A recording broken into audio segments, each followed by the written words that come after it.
तो दुनिया के सबसे पुराने लोकतंत्र में चुनावी नतीजों का असर क्या होगा, दुनिया के सबसे बड़े लोकतंत्र में, ये समझने की कोशिश कर रहे हैं। मनोज सर, सबसे पहले बात आर्थिक लिहाज से सर, जो भी नतीजे आते हैं, अगर ट्रंप जीतते हैं या हैरिस जीतती हैं, भारत की अर्थव्यवस्था पर, कारोबार पर क्या असर आपको दिखता है? देखिए, ऐसा है कि जैसे अभी हमारे विदेश मंत्री का स्टेटमेंट हमने सुना कि चाहे कोई भी राष्ट्रपति आए, हम उनके साथ अच्छे से काम करेंगे।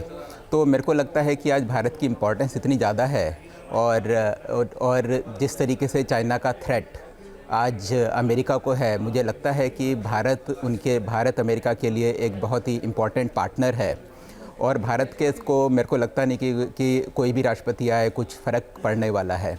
आपने देखा होगा कि जिस समय रिपब्लिकन्स की जब प्राइमरी की डिबेट चल रही थी, तो उस समय सिर्फ एक ही चीज़ सबसे बड़ी थी, और बाद में अगर हम ट्रंप की अगर स्पीच देखते हैं तो उसमें भी ये सारी चीज़ें थी कि आज की डेट में भी चाइना के ऊपर अमेरिकन डिफेंस का भी बहुत ज़्यादा डिपेंडेंस है। जी। आपको जान के आश्चर्य होगा कि 40% चिप्स जो अमेरिकन जो डिफेंस सिस्टम बनते हैं, 40% चिप्स आज की डेट में भी चाइना से आती है, और उसी तरीके से काफ़ी बड़ा इलेक्ट्रॉनिक्स चाइना से आता है।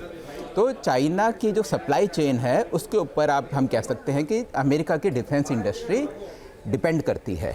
आप देखिएगा, आपको पता होगा कि ये चीज़ें कितनी ख़तरनाक हो सकती हैं।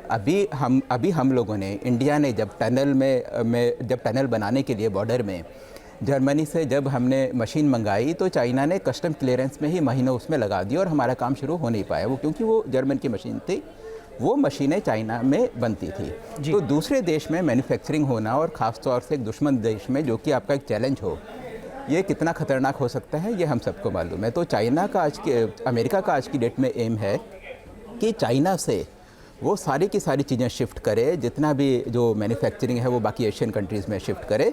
तो इस कारण इंडिया की इम्पोर्टेंस इसमें बहुत ज़्यादा बढ़ जाती है। न्यूज नेशन अब व्हाट्सएप पर खबरों की ताज़ा अपडेट के लिए न्यूज नेशन के इस QR कोड को स्कैन करें।